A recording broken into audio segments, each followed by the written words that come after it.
90% of herniated discs can heal without surgery. But how can you make sure that you're doing the right thing to be in that 90%? Well, we know that there's something about exercise that can help out tremendously, but you need to be doing the right exercise because the wrong exercise can actually make a herniated disc problem worse. In this video, I'm going to explain 3 quick exercises to begin to heal disc herniations without surgery. Now notice I said begin to heal because it is a process to heal a herniated disc and it can take months, even more than a year to go through that process. But these exercises are where you can start right now. I'll be explaining each exercise so that you can know why they're so important, because knowing the why is important so that you can take control of your disc problem so that you're not having to rely on somebody else to do something for you. I go in depth about an imbalance in my other video that's disc herniations, everything you need to know. But to overview it really quick, if you think about the muscles that are on the back side of the lower back here, they go on the back of the spine,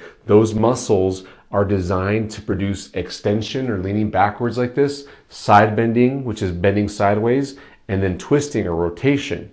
Those muscles are in a position to put a lot of compression, and when they twist the spine too much, they can really mess up the discs here in the spine. The muscles that oppose these back muscles and can bring balance to the forces of your spine are the abdominal muscles. Those abdominal muscles run from the rib cage here in the front, all this space on the rim of these bones here, and they do send tendons into the back. And when you have enough abdominal muscle support, it allows those back muscles to relax and not have to work so much so that you can get stability in your spine. So getting abdominal strength is critical. All these exercises are going to be focused on your abdominals. Now, the first exercise is an abdominal activation exercise. Now, all you're doing, the only point, this is going to seem kind of ridiculous, all you've got to do on this is learn how to use your abdominals correctly with a tilt. A posterior pelvic tilt is what we call it, or a pelvis tilt. Now, let me just hang on this point for a while. You have got to make sure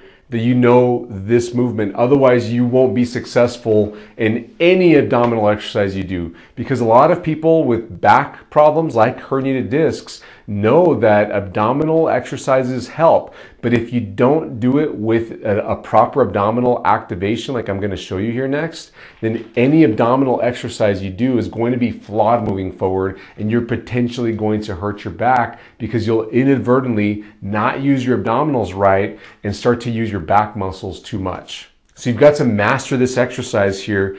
Otherwise, don't go on. Don't go on at all, and it's not gonna be quick for you. But for some people, they already have an idea of how to do this, and it'll be quick going through this, and you can be moving on to the next exercise. So watch me. You're gonna be lying down on your back with your knees bent, just like this, and then you're gonna put a hand under your low back, and all you've got to do is push your back against your hand, like you're smashing the hand that's under your back. You're gonna tip your pelvis backward. That's what a posterior pelvic tilt is called. When you tilt your pelvis backwards, it's going to make your abdominals tighten up here on the front. Now, a key distinction that I want you to make is your upper abdominals are above your belly button and your lower abdominals are below your belly button. When you flatten out your back and tip your pelvis, you should feel like your lower abdominals are working more than your upper abdominals. Upper abdominals are going to work too, but what you don't want to feel is the upper abdominals doing all the work. It should feel like your lower abdominals are working a bit more than your upper abdominals. That is the key point that you need to master. Now, you might also feel your butt muscles working. That's fine. That's actually encouraged, but it's not the focus at this point. You need to make sure that you feel your lower abdominals working. Once you figure out how to do this motion, you might need to play with it. You might need to rock your hips back and forth and kind of get your muscles to work. And you might need to hold it a few times. Do a 10-second hold each time you do it. That will get your abdominals to work properly right in here. And if you just can't do this, I have patients that take several weeks, maybe even a month or more, in some cases in the past, to get them to fire their abdominals correctly. And I won't move on into any other exercises that are more challenging, even if they've had an exercise history and they've done all this complicated exercise, because all those exercises are going to be done using the wrong muscles, and it's going to feed into their back problem. So you have got to tip your pelvis backwards like this, get your butt muscles to fire a little bit, squeeze your abs in, the lower abdominals below your belly button, and just hold it for 10 seconds. Try to relax your leg muscles, except the butt muscles, those are fine to work. But after 10 seconds, you can relax and work on smashing your lower back in. That's another way to do it. Smash your lower back down against the floor here. If you have gotten this motion down, now what I want you to do is practice it in other positions. So sit on up like I am and practice doing it right here. Now watch what I'm doing. I'm actually slouching in my back. I'll do it from this chair when I do this motion. And that's okay because I'm using my abdominals correctly. And even though I'm slouching on my lower back, it feels good on people that have herniated disc, and it's actually just fine for them. Once you've mastered doing it in sitting and you can accomplish it there, then practice it in standing too. So when you stand up, it looks like this. You're just pushing this part of your back that way as if you're doing it when you're lying down, and hold it there. Your butt muscles might work. You're kind of shoving your hips forward a bit and sucking in those lower abdominals below the belly button. My belly button's right here, so I want to feel it right below there, tighten up a bit. Now, once you have figured that out, you can move on to the next exercise. But if you have not figured out, this is not going to be quick. You need to stop the video right here and go back and practice this over and over again. And as long as it takes, if you don't get this down, what's going to happen is you're going to make your back problem worse. You're going to end up with back arthritis or a worse herniated disc or multiple herniated discs in your spine. This movement is just foundational to any other exercise that you're going to do if you're going to heal your herniated disc and heal from other back problems naturally without surgery. And even if you do have to have surgery, if you don't master this motion, you're going to have a failed surgery. It's going to come back again. I see that all the time. I've seen so many people that have had multiple disc surgeries, and once we fix this problem by getting your abs to work properly with the pelvic tilt, then things improve tremendously. Right, now if you've gotten that tilt down, you can strengthen those abdominal muscles like this. Get on your back, do your tilt motion, get those lower abdominals working, then reach your hands out towards your knees like you're trying to touch your kneecaps. Then bring your chin to your chest, make a double chin, and bring your shoulders up. Keep smashing your back down. Your butt muscles might work, but try, you may touch your knees, you may not, it just depends on how long your arms and your legs are, and hold it right there for 10 seconds and think about pressing that back down against the table, because when you do that, it makes your lower abdominals work even harder. And usually once you're doing this correctly, people feel the sensation of, ooh, I feel it in my lower abs. I absolutely feel those muscles working. If you don't have that sensation, there's something not happening right. You need to do this a little bit better. Even in people that are very fit and strong, they still, because we're isolating the muscle out this way, they still feel it work quite a bit. So just to go through it again here, you're pushing your back flat, coming up, push the back flat even more, try to reach the knees. You don't want to come up more because it gets easier actually if you come up. In some cases, it just messes things up. You want to find the point where you feel your abs working and hang out there for 10 seconds.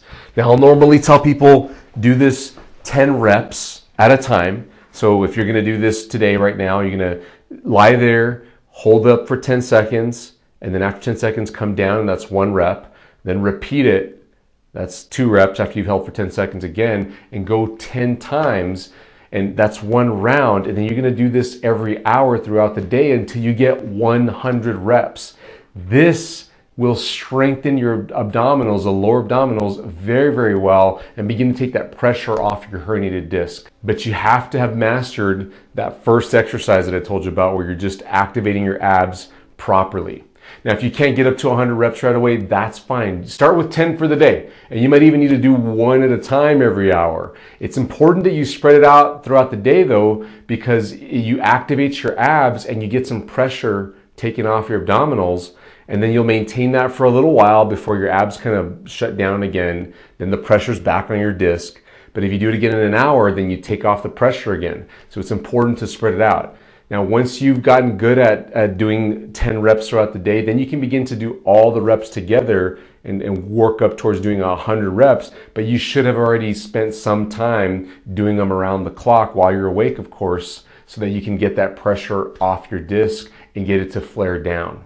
Now, the third exercise, it's kind of an exercise and it's kind of not. I like to call it an exercise. It's functional abdominal training. Now, all this means is you should have already mastered getting your abs to recruit or to turn on, to tighten when you want them to. And I'm talking about the lower abs. If you can do that, now you've got to practice that while you're doing everyday things. While you're sitting, while you're standing, and while you're walking. If you're lying down to relax, to go to sleep, take a nap, just chill out and watch YouTube or television at the end of the day, don't worry about firing your abs, because chances are your back should be supported decently well. Shouldn't be a problem. But if you're upright and your back's not really being supported, or even if it is kind of supported against a backrest, you should be sucking in your abs a little bit. If you think about doing that same motion where you're sucking in your pelvis, or tipping your pelvis and sucking in your abs, you're doing the same idea, but to a smaller intensity, like 10%, maybe 20% at baseline, like if you're just sitting around. So right now I'm just chilling here, talking to you. I'm doing that same abdominal maneuver at 10, 15%. Now, as you do more intense activities, like if I get up to go walk, I need to bump up the percentage to maybe 30 or 40%. Now, if I'm walking while carrying something heavy, then I need to be up at like 60 or 70% or more. This should be in proportion to the activity that you're doing. So if I'm going to walk fast, maybe not even holding anything, then I do need to walk with my abs braced a little bit tighter. Now, what that does, when you brace your abs, it keeps your spine from twisting too much, because those abdominal muscles, the way the muscles fibers attach to your spine and flow through your body, they keep your spine from rotating too much, which protects your discs. Chances are you have not been using your abs correctly, and so you've been over twisting your spine in all the regular things you do, walking around the store, doing chores at home, getting in and out of chairs this way, and you just have been relying on using your disc to limit the motion in your spine, and that's why it's become herniated. So doing these three things here, you're taking the pressure off in more than one way. By just learning how to recruit the muscles properly, you're set up to do the next two things. That one where I was lying down and coming up and holding for 10 seconds, that one's kind of intense. That's a strengthening exercise. It's very important to get the muscles to get stronger. Then doing this functional thing that I'm telling you, the functional abdominal training, that's a coordination exercise, which is training you to use your abdominals now in everyday things, because that's key. If you can go through your normal day and use your abdominals to take pressure off your discs, then now you can decompress your discs all the time doing just normal things, and you don't necessarily have to pursue a bunch of extra exercises or stretching. Now, this is still basic, and there's a lot more to go into in order to build the integrity of your discs, make sure that they're very healthy so that you can do more advanced activities.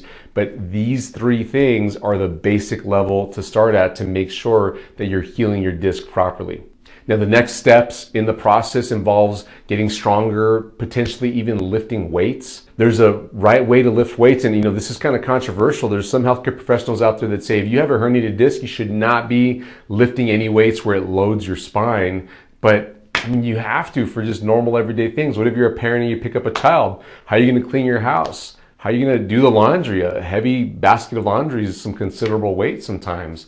There's so many things that you need to be able to do normally, but you need your disc to go along into that activity. So you need your abdominals to be able to support your disc. Hey, if you're looking for more help with herniated discs, I've got a playlist in the description below. Just hit that see more button and find the herniated disc help playlist. And then even further down from there is a program called the 28-day Back Health and Wellness Boost program, and that's a paid program that's designed to take you through the entire process of strengthening your core, fixing the root problem to depressurize your herniated disc. I hope this video was helpful for you. Please share it with somebody that needs to start these exercises and get that pressure off their disc so that they can heal for the long term without surgery. Thanks so much for watching. Don't forget to give us a thumbs up, subscribe, and turn on your notification bell. I'll see you in the next video. Bye-bye.